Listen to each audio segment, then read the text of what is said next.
Assalamualaikum warahmatullahi wabarakatuh. Perkenalkan, nama saya Siti Nailatul Ummah dengan NIM T20197078.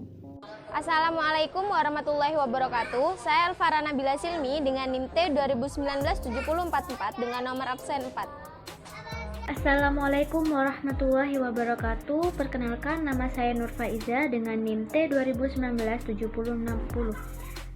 Di sini saya sebagai pemateri pertama akan menjelaskan tentang pengertian hukum dan pembagian-pembagiannya. Nah, secara etimologis, kata hukum berasal dari kata hukmun, bentuk tunggal dari bahasa Arab. Bentuk jamaknya adalah ahkam. Nah, kata ahkam di sini yang sekarang diadopsi ke dalam bahasa kita menjadi kata hukum.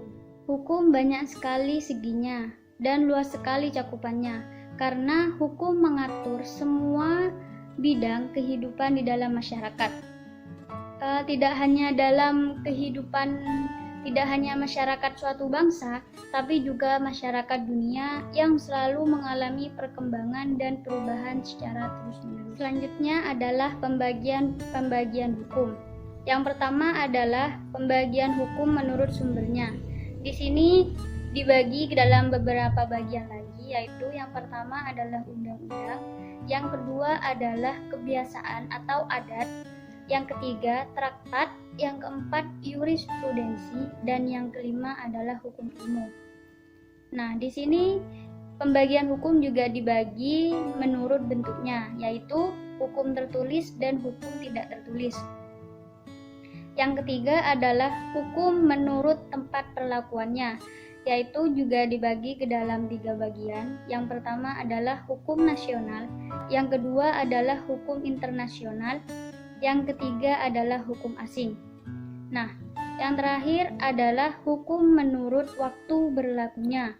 Nah, di sini dibagi ke dalam 3 bagian juga, yaitu ius constitutum, dan yang kedua adalah ius constituendum, yang ketiga adalah ius natural atau hukum asasi atau hukum alam. Saya sebagai pemateri kedua akan menjelaskan mengenai antara hukum taklifi dan hukum wad'i. Para ulama umumnya sepakat untuk membedakan hukum syariah menjadi 2 jenis, yaitu hukum taklifi dan hukum wad'i, di mana kedua jenis tersebut disimpulkan dari definisi hukum syariah berikut. Khitab dari Allah yang terkait dengan perbuatan manusia atau mukallaf apakah berupa tuntutan, pilihan, atau wad'i, yaitu menetapkan sesuatu berdasarkan dari faktor lain.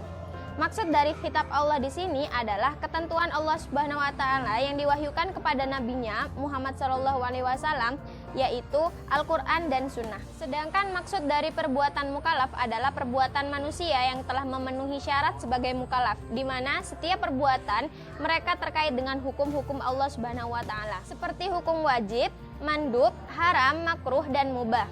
Begitu pula perbuatan mukallaf yang dapat menjadi sebab lahirnya hukum tertentu, seperti membunuh yang menjadi sebab terhalanginya hak waris, atau wudhu suci dari hadas yang menjadi syarat sahnya sholat. Hukum taklifi sendiri didefinisikan sebagai hukum yang berlandaskan kitab syari yang terkait dengan perbuatan mukallaf, baik berupa tuntutan, perintah, larangan, atau berupa takhir atau pilihan. Dari definisi ini, mayoritas ulama membedakan hukum taklifi menjadi 5 hukum, yakni wajib, mandub, haram, makruh, dan mubah. Sedangkan hukum wad'i adalah hukum yang berlandaskan kitab syari yang terkait dengan perbuatan mukallaf berdasarkan suatu hukum yang lain. Dan juga bisa disebut dengan hukum bagi hukum perbuatan, di mana hukum jenis ini kemudian dibagi menjadi 3, yakni sabab, syarat, dan mani. Berdasarkan pembagian hukum yang menjadi 2 jenis tersebut, yakni hukum taklifi dan hukum wad'i, maka sangat memungkinkan ada suatu perbuatan yang secara taklifi hukumnya adalah haram, namun secara wad'i hukumnya adalah sah. Sebab haram dan sah adalah 2 jenis hukum yang berbeda dan pada hakikatnya tidak terkait pada satu sama lain. Di sini saya sebagai pemateri 3 ingin menjelaskan tentang pengertian hukum taklifi dan pengertian hukum wad'i.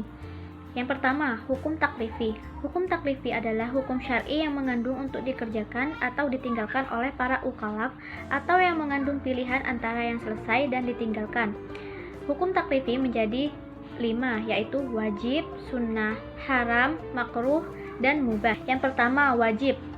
Hukum wajib dari berbagai segi dapat dibagi menjadi beberapa bagian. Yang pertama, bila dilihat dari segi orang yang dibebani, kewajiban hukum wajib dibagi menjadi dua macam, yaitu yang pertama, wajib aini. Wajib aini adalah kewajiban yang dibebankan kepada setiap orang yang sudah balik dan berakal tanpa kecuali. Kewajiban seperti ini tidak bisa gugur kecuali dilakukan sendiri. Misalnya, kewajiban sholat 5 waktu sehari semalam, puasa di bulan Ramadan. Yang kedua yaitu wajib kifayah. Wajib kifayah kewajiban yang dibebankan kepada seluruh mukallaf, namun bila mana telah dilaksanakan oleh sebagian umat Islam, maka kewajiban itu dianggap sudah terpenuhi, sehingga orang yang tidak ikut melaksanakannya tidak lagi diwajibkan mengerjakannya. Misalnya kewajiban sholat jenazah. Yang kedua, bila dilihat dari segi kandungan perintah, hukum wajib dapat dibagi menjadi dua macam. Pertama, wajib muayyan. Wajib muayyan adalah suatu kewajiban yang dituntut adanya oleh syara dengan secara khusus atau tidak ada pilihan lain. Misalnya, sholat 5 waktu, puasa bulan Ramadan, dan membayar zakat. Yang kedua yaitu wajib mukhayyar, yaitu suatu kewajiban yang dimana yang menjadi objeknya boleh dipilih antara beberapa alternatif. Misalnya, kewajiban membayar kafarat atau denda melanggar. Yang ketiga, bila dilihat dari waktu pelaksanaannya ada dua macam. Yang pertama, wajib muakkad, yaitu sesuatu yang dituntut syar'i untuk dilakukan secara pasti dalam waktu tertentu, seperti sholat 5 waktu. Masing-masing sholat itu dibatasi waktu tertentu. Artinya, tidak wajib sholat sebelum waktunya dan berdosa jika mengakhiri sholat tanpa uzur.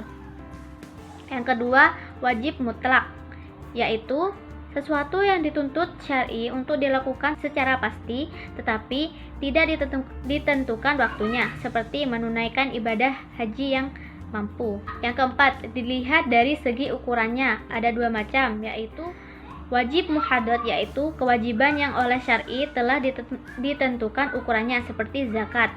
Yang kedua, wajib ghairu muhaddad, yaitu kewajiban oleh syar'i yang tidak ditentukan ukurannya, seperti bersedekah dan infak. Yang kedua, sunnah. Seperti dikemukakan oleh Abdul Karim Zaidan, sunnah terbagi menjadi 3 tingkatan. Yang pertama, sunnah muakkadah, yaitu perbuatan yang dibiasakan oleh Rasulullah dan jarang ditinggalkannya. Misalnya, sholat sunnah 2 rakaat sebelum fajar. Yang kedua, sunnah ghair muakkadah, yaitu sesuatu yang dilakukan Rasulullah namun bukan menjadi kebiasaannya. Misalnya, melakukan sholat sunnah 2 kali 2 rakaat sebelum sholat zuhur. Yang ketiga, sunnah al-zawaid, yaitu mengikuti kebiasaan sehari-hari Rasulullah sebagai manusia. Misalnya, sopan santunnya dalam makan dan tidur. Yang ketiga, haram.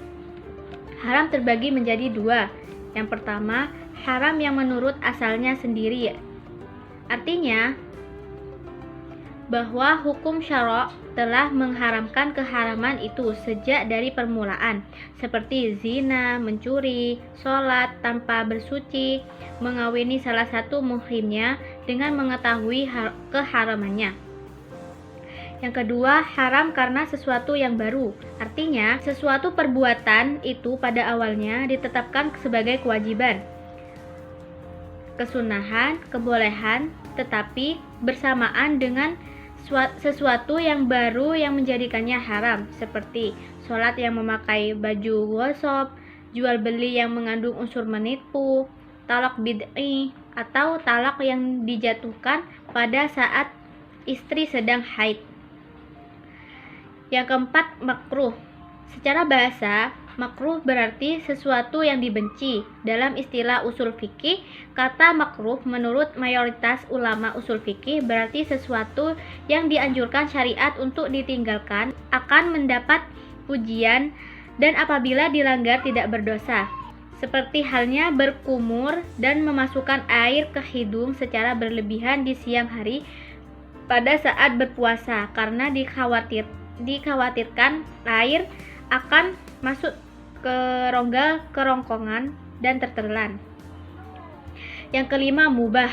Abu Ishaq al-Syathibi dalam kitabnya Al-Mufaqat membagi mubah kepada 3 macam. Yang pertama, mubah yang berfungsi untuk mengantarkan seseorang pada sesuatu hal yang wajib dilakukan. Misalnya, makan dan minum hukumnya mubah, namun mengantarkan seseorang sampai ia mampu mengerjakan kewajiban-kewajiban yang dibebankan kepadanya seperti sholat dan mencari rezeki. Yang kedua, sesuatu baru dianggap mubah bila mana dilakukan sekali-sekali tetapi haram hukumnya bila dilakukan setiap waktu, misalnya bermain, mendengarkan musik. Yang ketiga, sesuatu yang mubah berfungsi sebagai sarana untuk mencapai sesuatu yang mubah pula, misalnya membeli parabot rumah untuk kepentingan kesenangan. Yang kedua, pengertian hukum wad'i. Hukum wad'i adalah hukum yang berhubungan dengan doa hal, yakni antara doa sebab dan yang disebabi, antara syarat dan disyarati, antara penghalang dan yang menghalangi, antara hukum yang sah dan hukum yang tidak sah. Hukum wad'i ada 3 macam, yaitu yang pertama sebab. Sebab menurut bahasa berarti sesuatu yang bisa menyampaikan seseorang kepada sesuatu yang lain. Menurut istilah usul fikih, seperti dikemukakan oleh Abdul Karim Zaidan, sebab yaitu sesuatu yang dijadikan oleh syariat sebagai tanda bagi adanya hukum, dan tidak adanya sebab sebagian tanda sebagai tidak adanya hukum. Misalnya, tindakan perzinaan menjadi sebab bagi wajib dilaksanakan hukuman atas pelakunya. Tindakan perampokan sebab bagi kewajibannya mengembalikan benda yang dirampok kepada pemiliknya.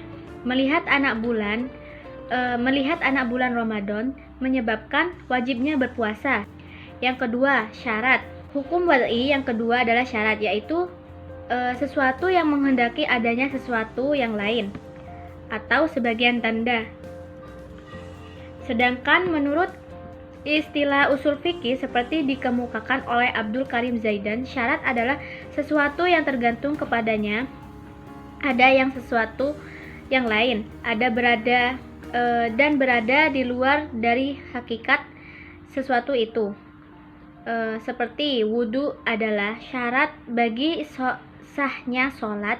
Apabila ada wudhu maka sholatnya sah, namun adanya wudhu belum pasti adanya sholat. Adanya pernikahan merupakan syarat adanya talak. Jika tidak ada pernikahan maka tentu saja talak tidak akan terjadi.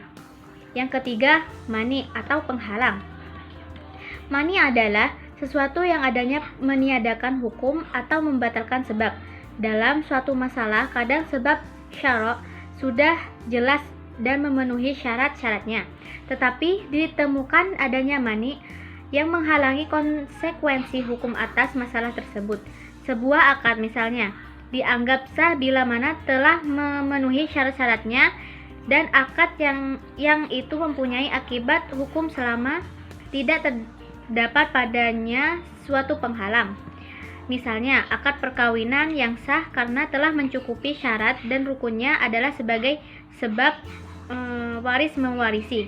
Tetapi masalah waris mewarisi itu bisa jadi terhalang jika suami membunuh istrinya atau sebaliknya. Di dalam sebuah hadis dijelaskan bahwa tidak ada waris mewarisi antara pembunuhan dan terbunuh.